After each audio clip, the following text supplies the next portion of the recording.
Hello tout le monde, bienvenue sur notre chaîne YouTube. Viens, suis-moi, écoute et prête l'oreille. Je suis Vaya Priar et je suis heureuse de pouvoir vous retrouver pour une nouvelle semaine et une nouvelle étude.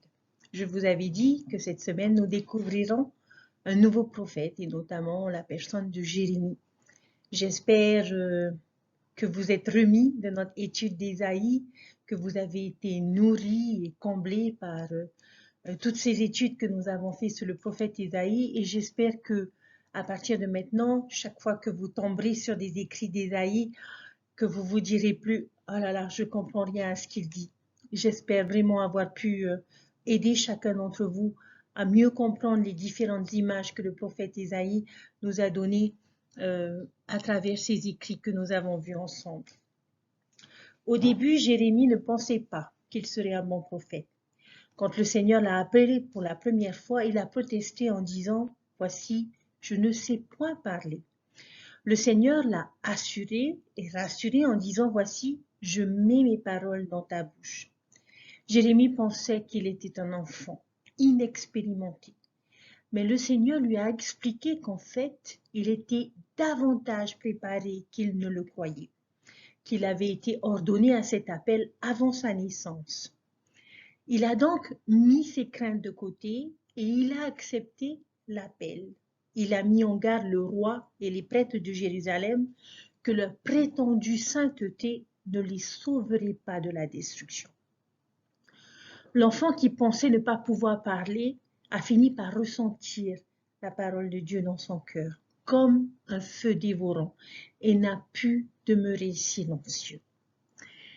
L'histoire de Jérémie peut aussi être notre histoire. Dieu nous connaissait, nous aussi, avant notre naissance, et il nous a préparés pour accomplir son œuvre sur cette terre. Cette œuvre inclut entre autres quelque chose que Jérémie a prédit, qui est le rassemblement du peuple de Dieu, un par un, pour le ramener dans Sion. Même si nous ne savons pas exactement quoi faire ou quoi dire, nous ne devons pas craindre, car il est avec nous pour nous délivrer, dit l'Éternel. Jérémie chapitre 1, les versets 8 et 19. La façon dont nous allons aborder le livre de Jérémie sera un peu différente dans la façon dont le manuel Viens et suis-moi le divise. Mais les enseignements seront les mêmes. Le manuel nous donne 2 semaines pour étudier le livre de Jérémie et nous allons donc le couvrir en 2 parties ou idées plutôt qu'en chapitres de la première moitié et en chapitres de la seconde moitié.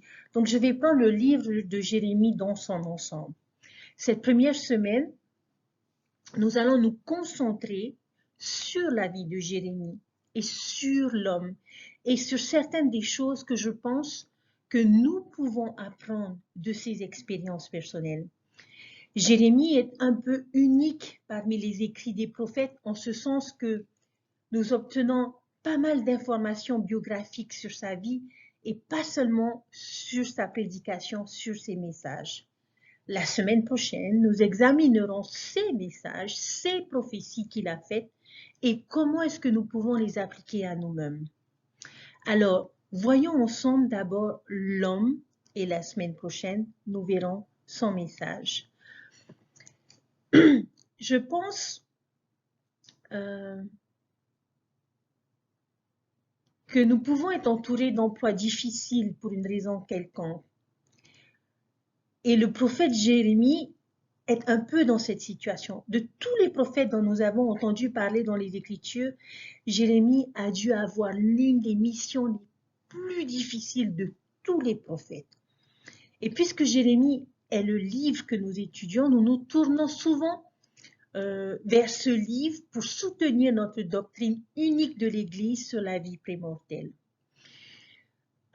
J'aimerais nous inviter à imaginer comment cette scène de préordination aurait pu se dérouler.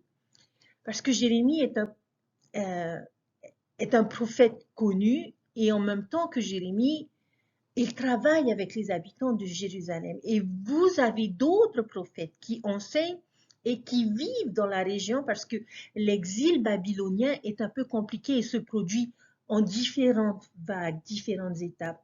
Donc, il vit en même temps que Daniel, Ézéchiel et Léhi. Oui, vous avez bien entendu. Léhi a connu Jérémie. En fait, Jérémie est même mentionné dans le chapitre 7 de 1 Néphi, où Néphi dit à ses frères, car voici, ils ont rejeté les prophètes, et Jérémie les a jetés en prison. Jérémie n'aurait pas vécu trop longtemps après Ésaïe. Et j'aime donc imaginer le Christ alignant ses prophètes et distribuant à chacun une mission et une préordination. Il regarde tous les hommes et il va leur dire, vous allez tous être des prophètes à l'époque de la conquête babylonienne et de la diaspora subséquente de Juda. Mon peuple va se répandre dans tout cet empire et je vais avoir besoin de prophètes à différents endroits. Et je veux que vous compreniez que vous allez tous avoir de vrais défis à relever. On est toujours dans le discours du Sauveur à ses prophètes. Ce n'est pas facile d'être prophète. Alors il va se rendre devant Ésaïe, il va lui dire, tu vas être mon prophète avant que les Babyloniens n'entrent et ne conquièrent Jérusalem. Les gens vont lutter et vous devrez travailler avec un roi méchant ou voire deux rois. Mais vous travaillerez également sous des rois très justes. Il va demander à Ésaïe d'enseigner les gens et qu'il aura beaucoup de succès en les aidant à se repentir et à se tourner vers le Sauveur. Il va l'inviter à écrire certaines de ses prophéties les plus importantes au sujet du Sauveur et de toutes les Écritures. Et il sera rappelé et cité par des prophètes jusqu'au dernier jour. Que ces paroles auront un grand impact sur le monde.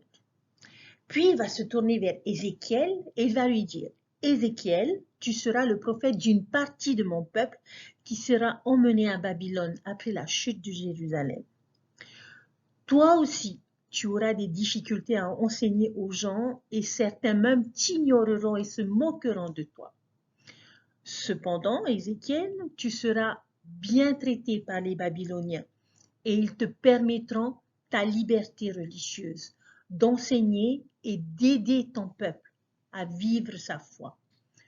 Tu feras également des prophéties clés sur le temple, la résurrection et les derniers jours qui seront importantes pour les membres de l'Église rétablie avant la seconde venue. Ensuite, il va se tourner vers Daniel, qui est le suivant, et va lui dire, Daniel, tu vas être emmené captif à Babylone dans ta jeunesse et tu vas être élevé dans le palais du roi de Babylone. Tu y seras bien traité, mais quand même, tu vas devoir faire face à une certaine opposition dans ta vie de la part de ceux qui ne partagent pas ta foi. Cependant, Daniel, tu seras un conseiller des rois et un interprète des rêves. Ton histoire restera gravée dans les mémoires et sera répétée pendant des générations. Tu seras l'un des prophètes les plus célèbres de la Bible et tout le monde connaîtra également ton nom dans les derniers jours. Ensuite, j'imagine le Sauveur se tourner vers Léhi et lui dire, Léhi, tu seras aussi prophète à Jérusalem avant sa chute. Mais j'ai une tâche spéciale pour toi. Tu vas devoir quitter Jérusalem avant qu'elle ne tombe, avant que les choses ne deviennent vraiment mauvaises. Et je te conduirai vers une terre promise. Tu commenceras une nouvelle civilisation dans un nouveau monde et tu commenceras un récit qui changera tout à l'avenir. Tes enseignements et ceux de tes descendants inaugureront la restauration de mon Église dans les derniers jours. Maintenant, Léhi, tu vas avoir des difficultés avec certains de tes enfants et ton voyage vers cette terre promise ne sera pas facile, mais tu seras plus que récompensé pour tes ennuis et la majorité de tes enfants vont être incroyables et vont être eux-mêmes de grands prophètes.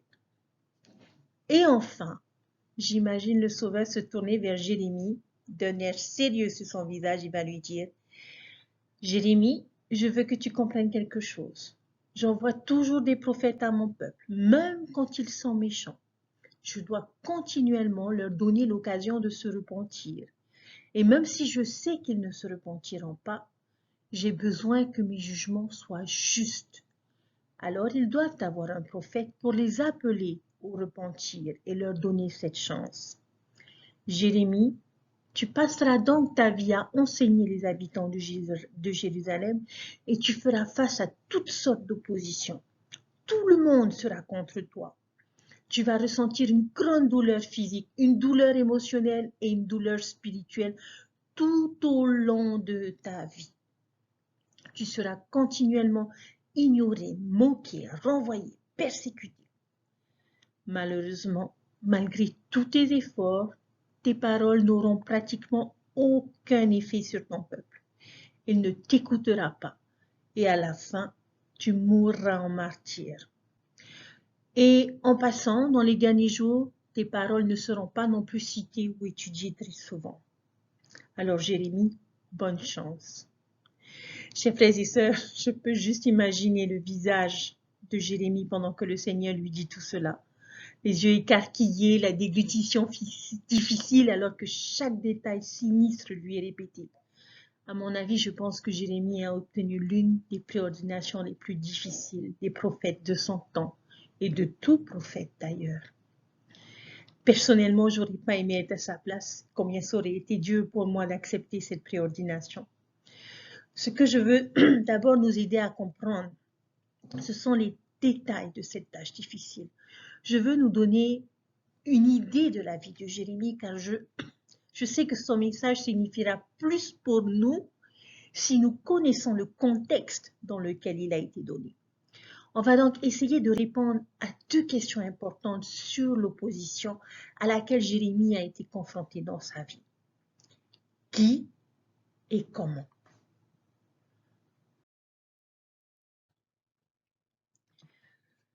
Alors, en premier lieu, qui s'oppose à Jérémie dans dans tout ce livre, dans toutes ces écritures? Le premier, dans Jérémie 32, 2 à 5, est le roi de Juda. C'est du roi Sédécias dont nous parlons ici. Bien que Jérémie va également servir sous un certain nombre d'autres rois méchants. Mais le verset 2 nous dit que le roi enferme Jérémie en prison. Et ces versets nous aident à mieux comprendre pourquoi Jérémie était si méprisé par beaucoup de gens. Verset 2, car alors l'armée du roi de Babylone assiégera Jérusalem et Jérémie le prophète fut enfermé dans la cour de la prison qui était dans la maison du roi de Juda. Car Sédécia, roi de Juda, l'avait fait enfermer en disant « Pourquoi prophétises-tu et dis-tu ainsi parle l'Éternel ? Voici, je livre cette ville entre les mains du roi de Babylone et il la prendra. Et Sédécias, roi de Juda, n'échappera pas à la main des Chaldéens, mais il sera certainement livré entre les mains du roi de Babylone. Et il lui parlera bouche à bouche, et ses yeux verront ses yeux. Et il conduira Sédécia à Babylone, et il y restera jusqu'à ce que je le visite, dit l'Éternel. Si vous combattez contre les Chaldéens, vous ne réussirez pas.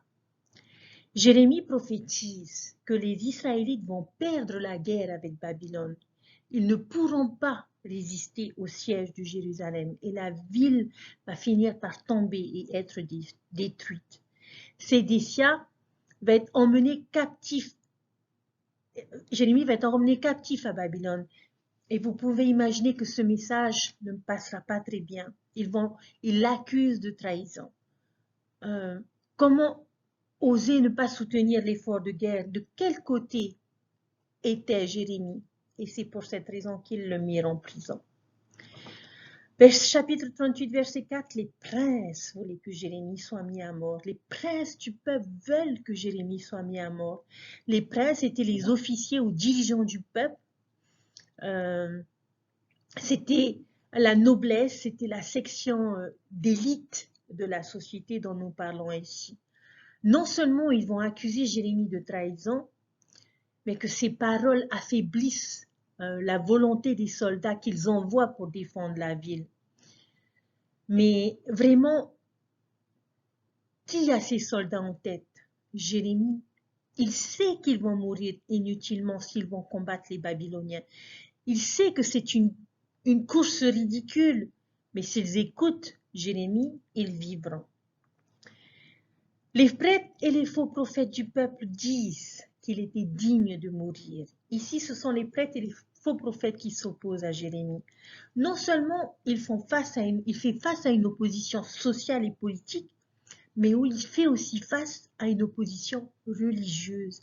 Les chefs religieux veulent sa mort. On pourrait penser que toutes les personnes qui lui offriraient peut-être un peu de soutien, ce serait du côté de l'Église. Mais ce n'était pas le cas pour Jérémie.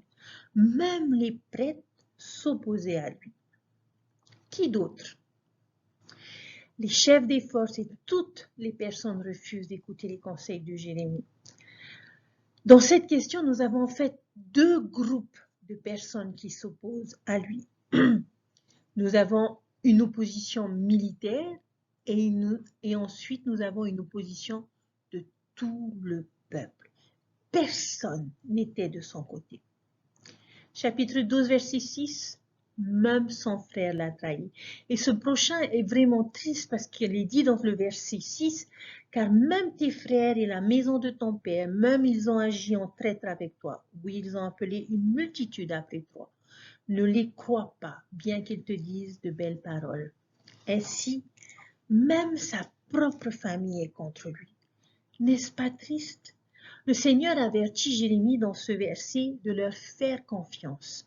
Ils lui disent de belles paroles, mais vraiment, ils ont appelé une multitude après lui. Ils font partie d'un complot de sa ville natale d'Anatote pour essayer de le tuer. Ils sont dans le coup et c'est de la trahison. Peut-être leur a-t-on proposé de l'argent, mais Jérémie n'obtient même pas le soutien et l'amour de sa propre famille ou de sa propre communauté. Chapitre 20, verset 7. Tout le monde se moquait de lui. Ici, nous obtenons en quelque sorte le global. Qui se moque de lui? Eh bien, tout le monde. Et je pense que cela a été clairement illustré par toutes les questions précédentes. Tout le monde s'oppose à Jérémie et il est fondamentalement seul. Maintenant, quelles sont certaines des choses qu'ils font à Jérémie? Comment se sont-ils opposés à Jérémie? Quelle opposition va rencontrer Jérémie? Dans le chapitre 20, il va être mis dans des cachots. Il a été mis au cachot. Il s'agit, on le soumet même à un instrument de punition avec des trous pour sécuriser ses pieds, ses mains ou la tête d'une personne pour être ridiculisé et agressé publiquement. Alors, Jérémie est mis au pilori et méprisé. On le met en prison, les princes l'ont mis en prison et cela va être une expérience très commune pour Jérémie. Il semble qu'il va passer la majeure partie de sa vie dans et hors de prison.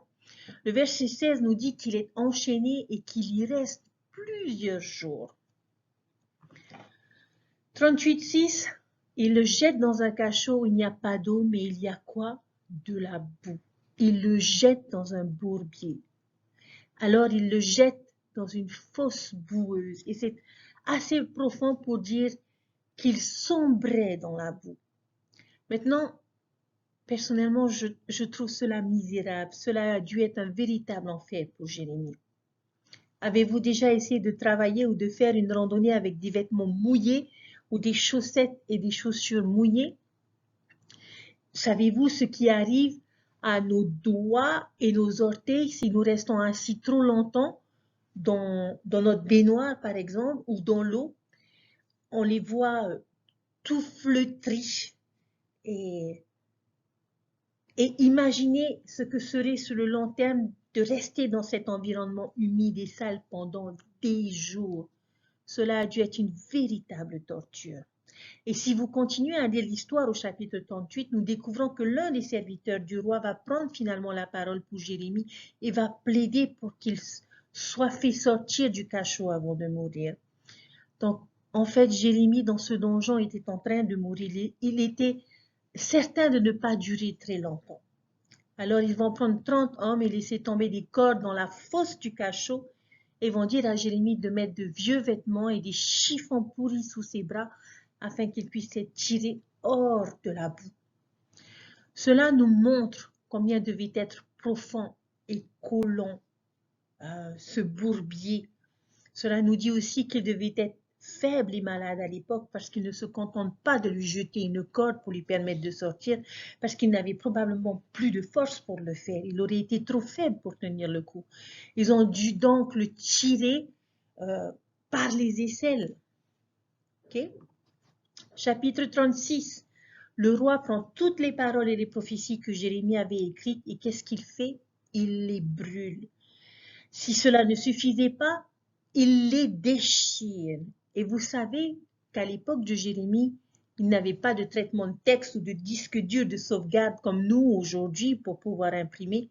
Si vous deviez écrire quelque chose, cette copie était généralement unique. Et Jérémie a écrit toutes ces choses sur un rouleau. Et ces paroles sont apportées pour être lues devant le roi. Mais après avoir commencé à les lui lire, le roi est exaspéré par les prophéties qu'il a jugées négatives le concernant et concernant la ville, qu'il va attraper de la main de ses serviteurs, va couper ce rouleau et va le jeter dans le feu. Et tous les écrits de Jérémie seront brûlés. Ils détruisent tout son travail. Vous est-il arrivé déjà de vivre quelque chose comme ça? Avez-vous déjà perdu quelque chose qui représentait beaucoup de votre temps et de vos efforts? Avez-vous déjà accidentellement supprimé un grand projet, un grand devoir scolaire ou une formation ou un enseignement? Je me souviens que cela s'était produit une fois au collège où j'avais une grande rédaction que j'avais mis beaucoup de temps à écrire et j'avais oublié de le sauvegarder sur l'ordinateur quand ce dernier s'est éteint parce qu'il n'avait plus de batterie. C'était tellement frustrant, tout ce travail acharné fini. Et c'est un peu ce que Jérémie a vécu, mais à une échelle beaucoup plus grande et beaucoup plus profonde. Dans le chapitre 16, le Seigneur a demandé à Jérémie de faire un assez grand sacrifice. Il va ordonner à Jérémie de ne pas fonder de famille. Maintenant, ce n'est pas nécessairement un exemple de personne persécutant Jérémie, mais elle décrit quelque chose qui aurait été encore une autre situation difficile ou éprouvante pour ce prophète. Le Seigneur lui dit de ne pas avoir de famille, ne pas se marier ni avoir d'enfants. Et ça, c'est un sacrifice, surtout pour quelqu'un de l'Ancien Testament. Ne pas avoir le soutien et l'amour d'une famille immédiate ou la satisfaction d'élever des enfants aurait été une terrible épreuve en soi. Cependant, vous pouvez peut-être voir la sagesse dans les instructions du Seigneur. Si les gens haïssaient suffisamment Jérémie pour y faire ce qu'ils lui ont fait, sans aucun doute, sa famille aurait également été durement persécutée. Au moins de cette façon, il ne pouvait pas utiliser les menaces et les attaques contre les personnes qu'il aimait pour le manipuler ou pour le punir. Sa propre famille ou ses parents et frères, nous avons déjà appris qu'ils s'étaient déjà retournés contre lui. Chapitre 15, sa douleur était perpétuelle. Cela signifie qu'elle n'a jamais cessé. Il s'asseyait seul à cause de la main de Dieu. Il s'est assis seul et c'est un peu une description déchirante, n'est-ce pas? Jérémie était en ce qui concerne l'humanité complètement et totalement seul. Ce verset nous dit aussi que tout le monde le maudissait. Ces épreuves auraient peut-être été un peu plus supportables s'il avait juste eu un petit nombre de personnes qui se tiendraient à ses côtés et qui le soutiendraient. Mais hélas, au lieu de cela, il a dû tout affronter pratiquement par lui-même. Jérémie, en quelque sorte, est le Moroni de l'Ancien Testament. Un soldat solitaire de justice dans un désert de méchanceté. On l'appelait un homme de disputes et de querelles. Et c'est un peu comme ça qu'il se qualifiait également d'homme de conflit. Ce qui signifie qu'il a fait face à de nombreux conflits dans sa vie. Toute son existence a été un défi l'un après l'autre. On nous dit également qu'il a dû faire face à de l'opposition continue. Lorsque nous regardons dans le dictionnaire de la Bible, on nous dit que Jérémie a dû faire face à une opposition continue de plusieurs directions. Nous désignons souvent Job, que nous avons étudié, comme l'homme qui a le plus souffert. Et il a assurément souffert plus intensément à un moment donné que Jérémie. Mais Jérémie a fait face à l'opposition toute sa vie, alors que les afflictions de Job étaient limitées à une période de temps spécifique. Dans le chapitre 18, l'on nous dit que les gens ne lui ont donné aucune attention à ses paroles. Et je pense que c'est probablement la pire chose qu'un peuple puisse faire à son prophète, du moins aux yeux des prophètes eux-mêmes. Oui, ils l'ont jeté en prison, ils se sont moqués de lui, ils l'ont mis au cachot, et toutes ces choses terribles. Mais quelle est la pire chose que vous puissiez faire à un prophète? Chers frères et sœurs, c'est de l'ignorer. Jérémie est le prophète que personne n'a écouté. Et ce verset nous dit qu'ils ont ignoré ses paroles et n'y ont prêté aucune attention. Ne prêtons attention à aucune de ces paroles. Nos prophètes aujourd'hui ont la chance de ne pas faire face aux dangers physiques que beaucoup de prophètes scriptuaires ont rencontrés. Outre le prophète Joseph Smith,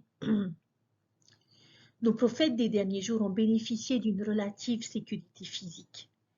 Personne n'essaye de jeter le président Nelson dans un cachot. En tout cas, je l'espère. Cependant, ils sont toujours soumis à la pire chose que nous puissions faire aux prophètes, c'est-à-dire de les ignorer et de rejeter leurs conseils. Et c'est encore une réaction courante que le monde et même, malheureusement, certains membres de l'Église continuent d'avoir. Nous apprenons dans le dictionnaire de la Bible que selon la tradition, Jérémie va être lapidé à mort par son propre peuple en Égypte.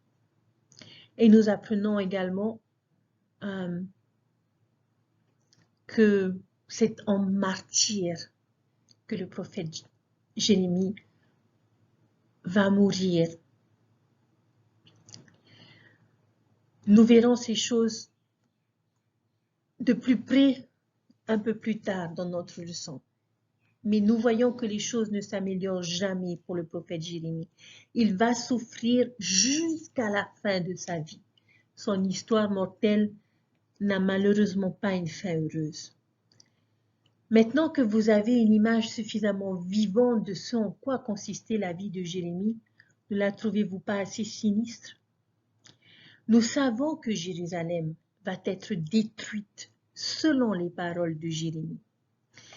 Cette expérience vient en fait du livre de Mormon et c'est une ligne des Laments au chapitre 8, verset 20, où Néphi dit cela à une époque où les Néphites sont très méchants et indique que l'accomplissement de la prophétie de Jérémie est un exemple de la capacité d'un prophète à nous avertir d'une calamité future.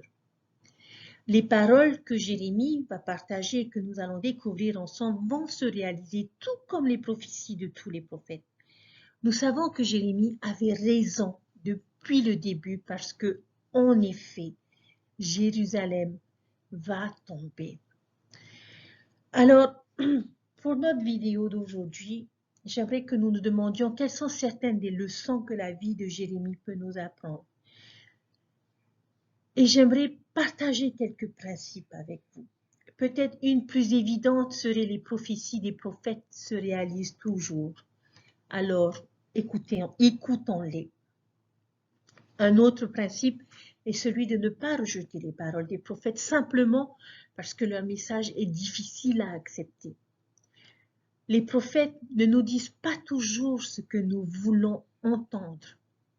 Maintenant, Jérémie était un peu un prophète politique. Le conseil pour lequel il était le plus impopulaire n'était pas nécessairement de nature religieuse. Il disait au peuple qu'il devait se soumettre aux Babyloniens et qu'il était inutile d'essayer de leur résister, que Jérusalem, dans tous les cas, allait être détruite. Mais les gens ne voulaient pas entendre cela, et ils le haïssaient et le persécutaient pour cela. Chers frères et sœurs, faisons-nous la même chose aujourd'hui? Les prophètes d'aujourd'hui nous ont-ils déjà donné des conseils politiques? Pouvez-vous penser à des exemples Vous rappelez-vous que les prophètes n'ont pas besoin d'avoir de références ou d'antécédents terrestres ou d'une expertise professionnelle pour commenter certaines questions de nos jours. Parce que, je l'espère, que nous savons qu'ils parlent au nom de Dieu qui a l'ultime référence, c'est-à-dire l'omniscience. La question est, que ferons-nous lorsque les prophètes nous enseigneront des choses difficiles? Reconnaîtrons-nous humblement leur inspiration? Ou allons-nous les enfermer dans la prison de notre fierté, ou les couler dans notre entêtement, ou les placer dans les cachots de notre mépris? Il y a une citation qui me vient à l'esprit que le président Harold Billy a partagée un jour. Il a dit « Il se peut que vous n'aimiez pas ce qui vient de l'autorité de l'Église. Cela peut contredire vos opinions politiques, cela peut contredire vos opinions sociales, cela peut interférer avec une partie de votre vie sociale. Votre sécurité et la nôtre dépendent de notre respect ou non. Gardons un œil sur le président de l'Église. » Alors, chers frères et sœurs, gardons à l'esprit qu'il a dit cela avant d'être président de l'Église. Peut-être une question que nous pouvons nous poser. Comment suis-je en train de tenir compte des paroles des prophètes vivants?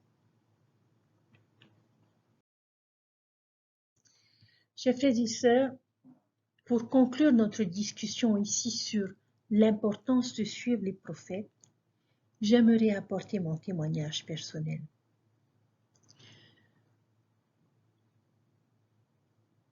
Nous venons de vivre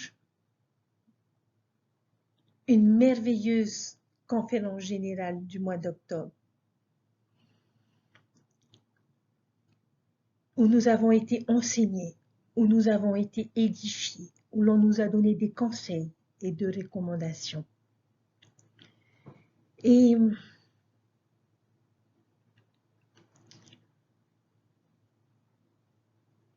je ne peux pas penser à un moyen plus efficace de conclure cette partie de la leçon en vous disant que comme il en était avec le peuple du temps de Jérémie, il en est de même pour nous. Suivre le prophète apporte la vie et la sécurité. Les rejeter entraînera la mort spirituelle et la destruction. Pour exprimer mon témoignage et après avoir eu cette conférence générale très édifiante où nous avons entendu nos prophètes nous enseigner, j'aimerais vous suggérer 3 choses que ces rassemblements semi-annuels déclarent au monde entier. Premièrement, ils annoncent avec enthousiasme qu'il y a de nouveau, actuellement, un prophète sur la terre et qu'il parle au nom du Seigneur. Et nous avons besoin d'être guidés. Notre époque est pleine de troubles et de difficultés. Nous voyons des guerres dans le monde. Nous voyons de la détresse autour de nous. Nos voisins ont des peines personnelles, des chagrins familiaux. Beaucoup connaissent la peur et des problèmes de toutes sortes.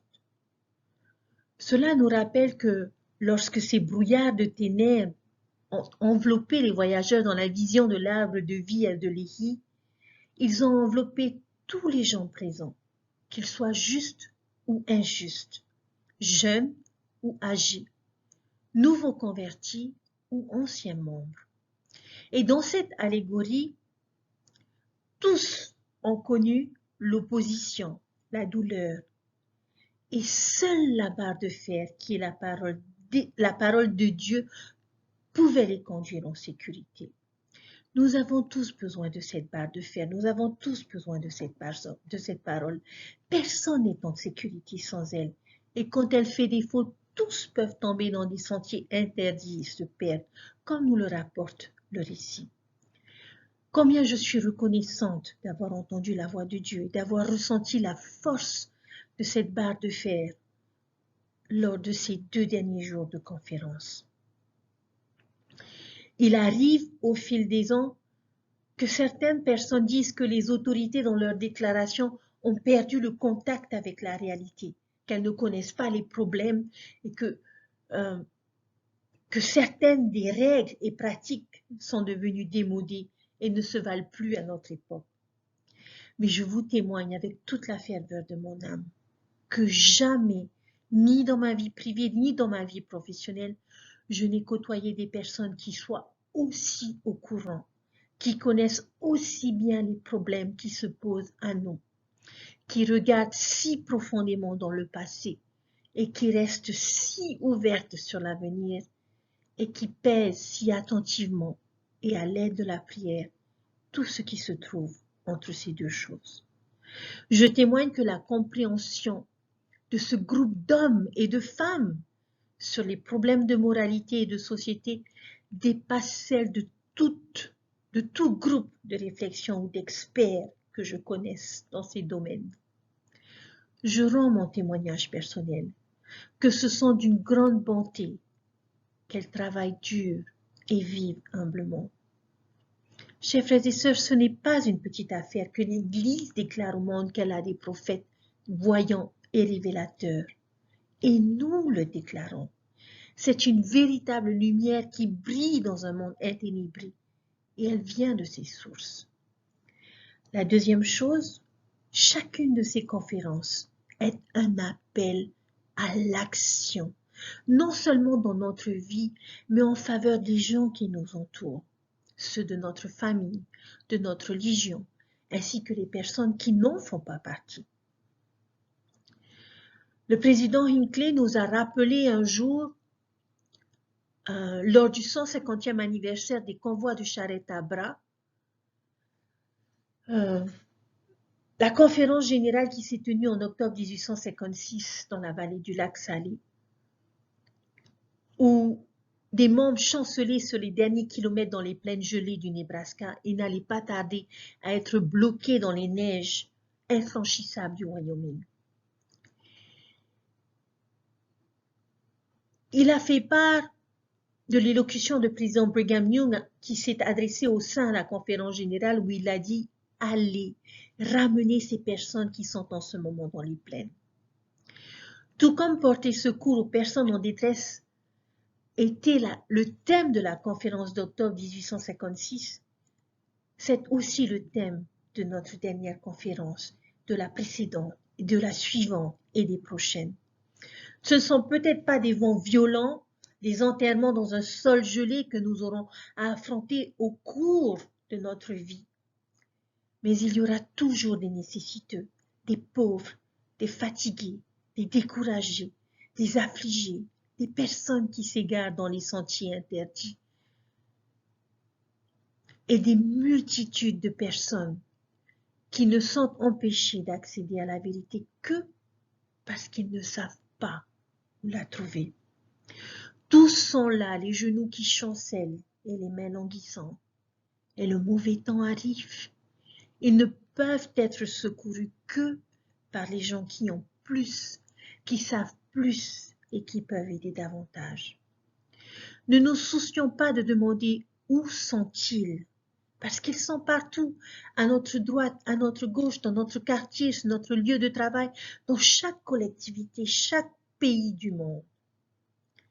Contentons-nous de prendre notre équipage et notre chariot, chargeons-le de notre amour, de notre témoignage et d'un sac spirituel. Puis prenons la route dans n'importe quelle direction. Le Seigneur nous guidera, chers frères et sœurs, vers ces personnes qui sont dans le besoin, si nous embrassons l'évangile de Jésus-Christ, qui a été enseigné au cours de cette conférence générale. Ouvrons notre cœur et nos mains aux personnes qui sont prises au piège de l'équivalent du 21e siècle. Et en faisant ainsi, nous répondrons à la supplication répétée du Maître en faveur de la brebis ou des âmes perdues.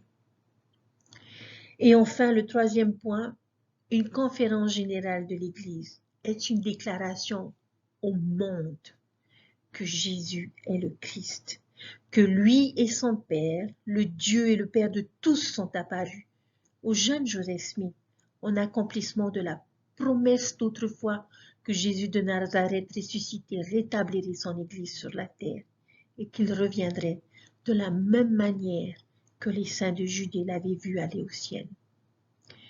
Notre conférence et toutes les autres conférences semblables sont une déclaration qu'il est venu sur terre et a vécu dans la pauvreté et dans l'humilité, a souffert le chagrin, le rejet, la déception et la mort, afin que nous soyons sauvés de ces tourments tandis que se présente notre vie éternelle, et que c'est par ces meurtrissures que nous sommes sauvés.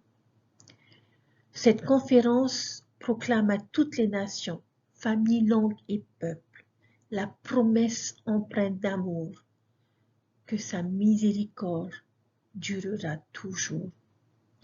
À nous tous qui pensons que nous sommes perdus et qu'il n'y a plus d'espoir, ou qui pensons que nous avons trop mal agi pendant trop longtemps, à tous ceux d'entre nous qui se soucient d'être bloqués quelque part dans les plaines hivernales de la vie et qui ont brisé leur charrette dans le voyage. Notre conférence fait retentir le refrain incessant de notre Sauveur. Ma main est encore étendue. Et il a dit, j'allongerai le bras pour eux. S'ils me renient, je serai miséricordieux envers eux. S'ils se repentent et viennent à moi, mon bras est allongé toute la journée, dit le Seigneur des armées. Sa miséricorde endure éternellement et sa main est encore étendue. L'amour pur du Christ, la charité qui ne périt jamais, la compassion qui supporte tout, même lorsque toute autre force disparaît. Je témoigne de ce Jésus qui va vers les gens, qui secourt, qui est miséricordieux, de cette Église qui est son Église rétablie, basée sur son amour rédempteur. Et que comme il est déclaré dans le livre de Mormon, des prophètes envoyés par le Seigneur vinrent parmi le peuple prophétisant. Et il vint de nouveau. Président Nelson est à tout point de vue un tel prophète, quelqu'un dont nous devrions chérir la vie et la voix, et pour qui nous avons tant prié. Je vous témoigne, chers frères et sœurs, que Dieu vit et qu'il n'a jamais cessé de parler et qu'il continuera de nous parler à travers la voix de son prophète. Au nom de Jésus-Christ. Amen. Je vous souhaite une belle semaine. Faites connaissance avec Jérémie pour que le message qu'il a à vous apporter puisse toucher votre cœur et vous fortifier. Prenez soin de vous et je vous dis à très bientôt. Bye.